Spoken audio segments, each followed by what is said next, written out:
grupo ng mga doktor at mga abogado ay naghahain kayo ng motion for reconsideration sa ombudsman, attorney.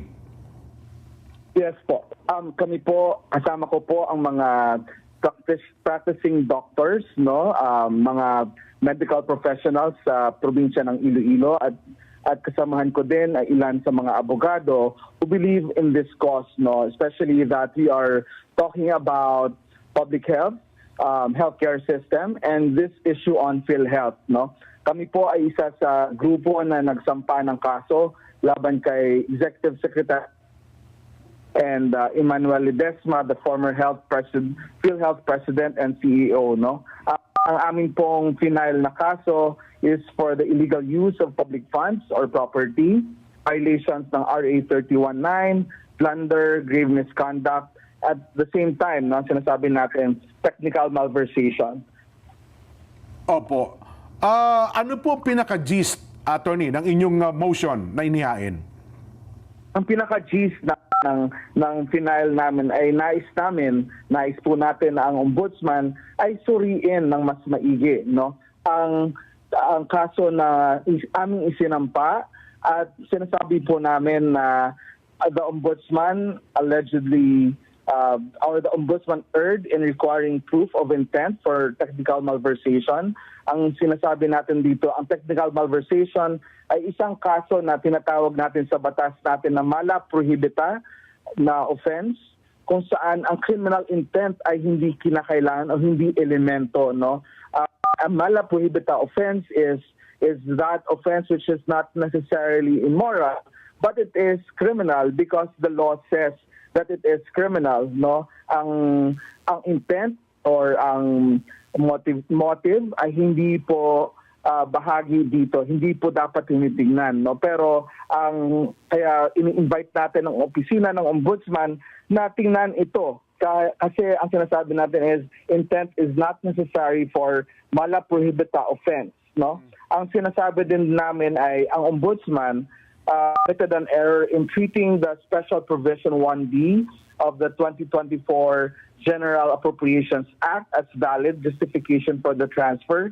Kasi ang sinasabi po natin dito, kung titingnan natin ang history ng special provision na ito, hindi po ito lumalabas sa General Appropriations Bill sa House of Representatives, hindi din ito lumabas sa Senate Appropriations Bill. Lumabas lamang po ito doon sa pagkatapos ng bicameral conference, no? And kung busisiin pa natin and if we have to look into this deeper, no? Ang participation, for example, ni now Executive Secretary Ralph Recto, if we have to look at the timelines, no? Recto was the House of Representatives member in 2022. In 2023, kasama po siya sa Bicameral Conference Committee na magsuri ng General Appropriations Act. And at the same time, in 2023, he was a member of this committee na nag-approve and nag-reconcile ng final version ng national budget. Noong January 2024, he was moved to the Department of Finance as secretary to implement the new unprogrammed appropriation provisions in the General Appropriations Act. And also, in 2024 February, there was an issuance of the Department of Finance Circular 003 that provided guidelines for implementing the collection of unprogrammed appropriations from GOCC fund balances. And on May 10, August 21, and October 16, 2024, Recto ordered PhilHealth, no, to transfer 60 billion to the National Treasury, no. And makikita po natin dito kung mas palaliman pa natin, no, ang pagtingin sa timelines, ang figures na importante dito, makikita natin ang Lipa City, which is the area of Secretary Recto. Lipa City has unprogrammed appropriations from 50 million pesos in 2023. Lumobo ito in 2024 sa 3 billion 600 million pesos, no, or 7,100% increase, no? Kung kailan siya umupo as Secretary of Finance. And kung titingnan pa natin mas malalim, no, the unprogrammed appropriations for Lipa City and 2024, makikita natin kung sino-sino ang mga contractor, and I think the records would show the DPWH portal and also the reports would show that these contractors are related to now House of Representatives member Edwin Garjola, no? And in fact, because of these contractors and the programs, infrastructure programs that they got, no, I think CI has and the AMLAS ordered freezing his accounts, no, and even I think the ICI recommended for the prosecution, no, in relation to this unprogrammed appropriations for Lipa City. What I'm trying to say here is that there is not only a pattern of corruption that is being presented by these figures that I have mentioned, but pag tinignan po natin dito, ang ebidensya po ay hindi po magsisinungaling, no?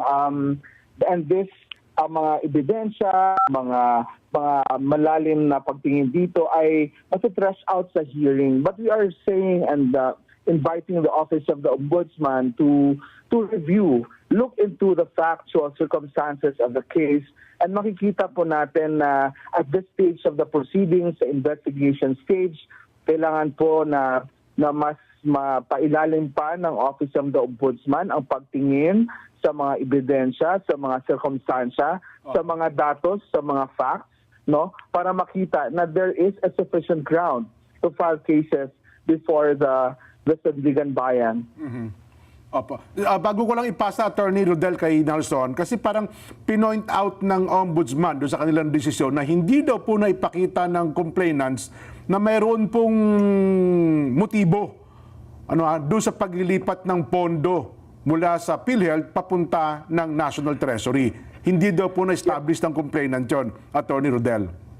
And this is what we're trying to say, no? Opo. Intent or motive, these are not elements of a mala prohibita offense, no? The fact that there was a violation of the law, because the Universal Healthcare Law provides that the PhilHealth funds, the PhilHealth Reserve Fund, cannot be used for any other purposes other than those stated by the law itself, no? Para sa pababain ang contribution ng mga miyembro ng PhilHealth, para sa pataasin ang benepisyo ng mga members, at para sa pag-invest sa short-term investments that are high-yielding, no? And ang pagbalik sa National Treasury and to fund the unprogrammed appropriations for infrastructure projects are not within those defined under the PhilHealth law and the Universal Healthcare law. And we are saying that motive and intent are not necessary elements here. Attorney, si Nelson po. Attorney, ganito kasi para maliwanagan ng ating mga simpleng mamamayan, ang Kongreso ay bumubuo ng mga unprogrammed items. Anong tawag doon? Unprogrammed Appropriations. Unprogrammed appropriations, di ba? So naglalagay sila na ganito, may mga gagastusin tayo, pero ito hindi kasama sa kabuuan ng budget. Maghihintay sila ngayon ng perang bagong papasok na hindi, tama po ba na hindi buwis? Tama po ba? Magkakaintindi namin?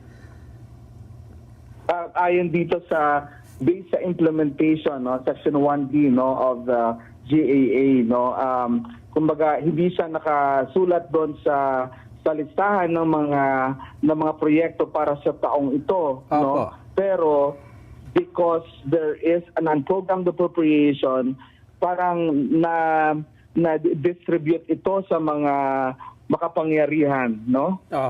In fact, narinig natin ang pag-usisa ni Justice Amy Lazaro Javier, no, sa ating Solicitor General sa oral argument, Yes, oral argument.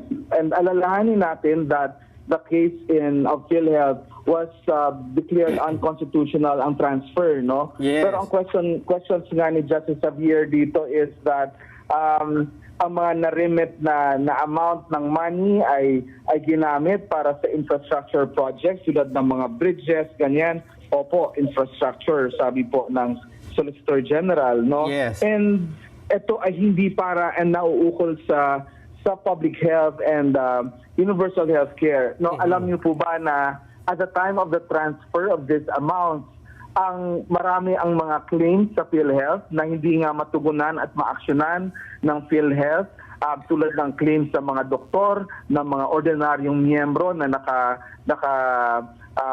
pila sa mga ospital, ang mga claims ng doktor ng mga hospital, no? And yung iba namatay na lang dahil hindi sapat yung kanilang pera.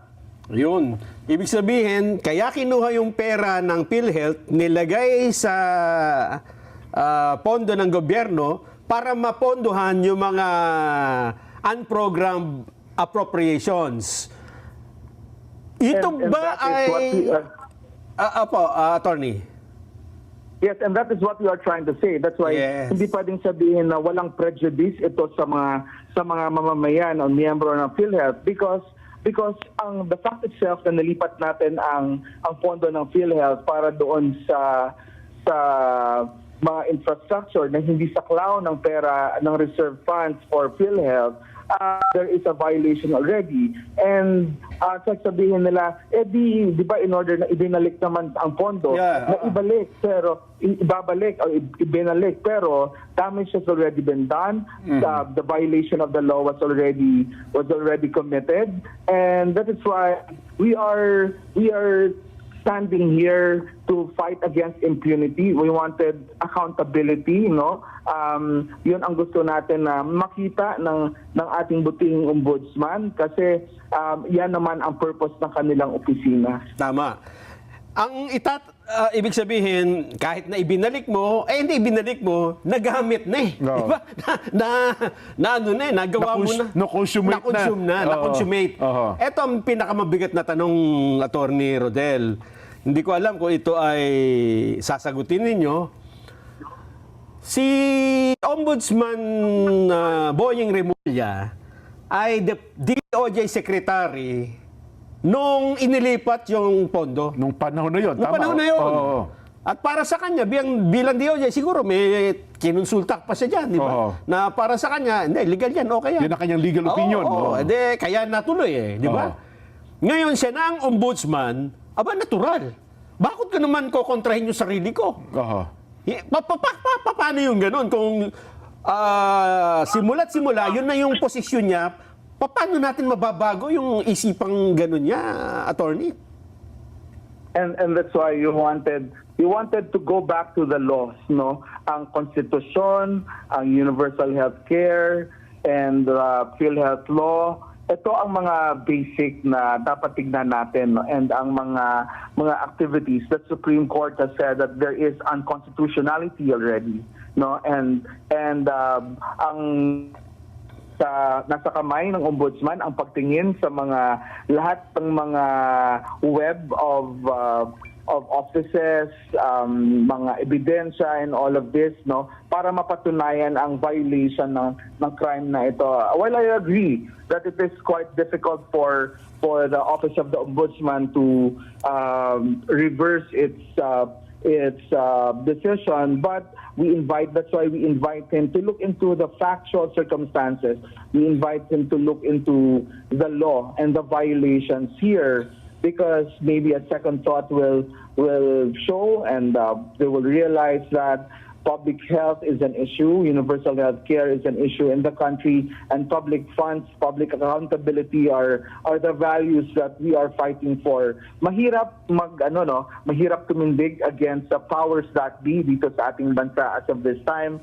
But sabi ko nga, hindi ako politiko, hindi kami politiko, ang kasama ko ay mga doktor na araw-araw nakikita niya ang mga pasyente nila, no? And this is a serious concern for Filipinos, regardless of whether you are a lawyer, a doctor, a tricycle driver, or mangingisda, no? Kasi ang public health issue universal health care ay issue na pangkomunidad, pangkalahatan, na ang isang bansa na hindi healthy ay isang bansang matamlay, no, at isang bansang may sakit. And that is what we wanted to convey, no. And this is a difficult stand as of the moment, but sa ating pananaw, we are still a government of laws, no, and not of men, no. Yung ho yung masaklap ano. Kung hindi ho magbabago ang isip ng ombudsman, may iba pang paraan ba? Ano ba, i-file natin sa kung saan Sa Supreme Court siguro. Hindi. Meron ba? May iba pa ba tayong magagawa? Tingnan po natin. I will be speaking with my members sa aking grupo at sa mga persons who have similar advocacy on this, no, and we'll be discussing more options. As of the moment, I can only speak about the motion for reconsideration, and that's why I'm also speaking about this in the media, and thank you for giving us this platform and opportunity, because I think the public has the right to know about what is happening, and we have based our reasoning, this even graphs here from the DPWH portal, the news reports, and the factual circumstances, and sana makita ito at mapansin, no, and gusto lang din natin ipakita that hindi natutulog ang bayan, no. Tayo po ay nanonood at nakikinig, and we want that, and we are seriously observing on all these issues. Anong pwedeng gawin namin na mga simpleng mamamayan na Member ng PhilHealth. Miyembro ng PhilHealth. Naguhulog kami dyan eh. Oo. Kaming mga nanonood ngayon mula sa Luzon, Visayas, Mindanao. Anong pwede namin maitulong sa inyo para mapanagot natin itong mga gumamit ng pondo ng PhilHealth? And yes, and indeed, this is a very sad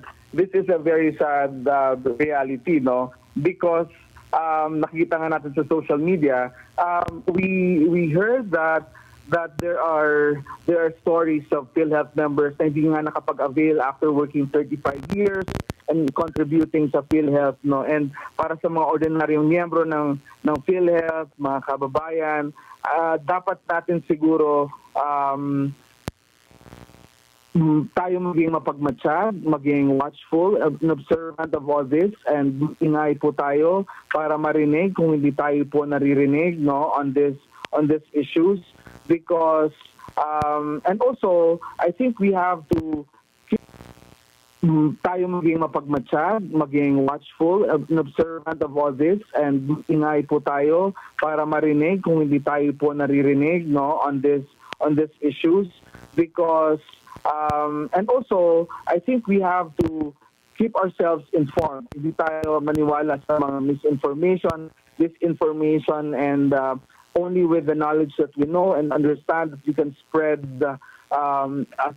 to all of the members of our public, no, that we can continue this fight for truth, fight for accountability, and fight for what deserves the Filipino people, no, especially the healthcare system. Ang tanong ko na lang sigurong huli ay hypothetical naman ito. Halimbawa, ito bang siguro ito ay for academic discussion na rin.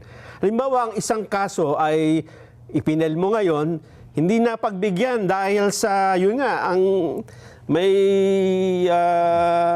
elemento na dati siyang kasama ng mga... Yung nauna na siyang desisyon, no? Yung magpapasya ngayon. At saka, masakit mang sabihin, Jen, kasabwat niya yung inaakusahan eh. Hindi ba? Pare-pareho silang cabinet member dati. At siguro pinagpulungan nila yan noon. Po, pwede ba yung itawid sa susunod na, halimbawa Mas ngayon... mataas na level ng korte, no? Hindi, ang ibig sabihin, itawid sa susunod na ombudsman. Kung matatapos na yung term niya, pero matagal pang term. Malay natin, di ba? Kung Bagay. hindi matatapos yung term niya, pero yung buhay may katapusan eh. Bagay. Hindi natin alam kung kailan yan eh, di ba? Attorney. I think these crimes are the, kumbaga may tinatawag tayo sa batas natin na prescription, no? Ang pag-prescribe ng crimes na ganito ay sa mas mahabang panahon pa naman, makakalampas naman ng 7 taon na termino ng isang ombudsman, no? And I think that is one recourse also. If hindi kaya today, baka sa susunod. Pero yun ang sinasabi natin, hindi tayo magsasawa na ilaban ang katotohanan, ang accountability at ang para sa mamamayan, no? And I think and we thank you for the concern also as members of PhilHealth, kayo mismo din, no? And sa ating mga tagapakinig, no, that we have to remain healthy kasi mas mahabang laban ito at mas mahirap, no? So gamitin natin ang PhilHealth natin, no? Pero sana hindi magamit para at least healthy tayo palagi.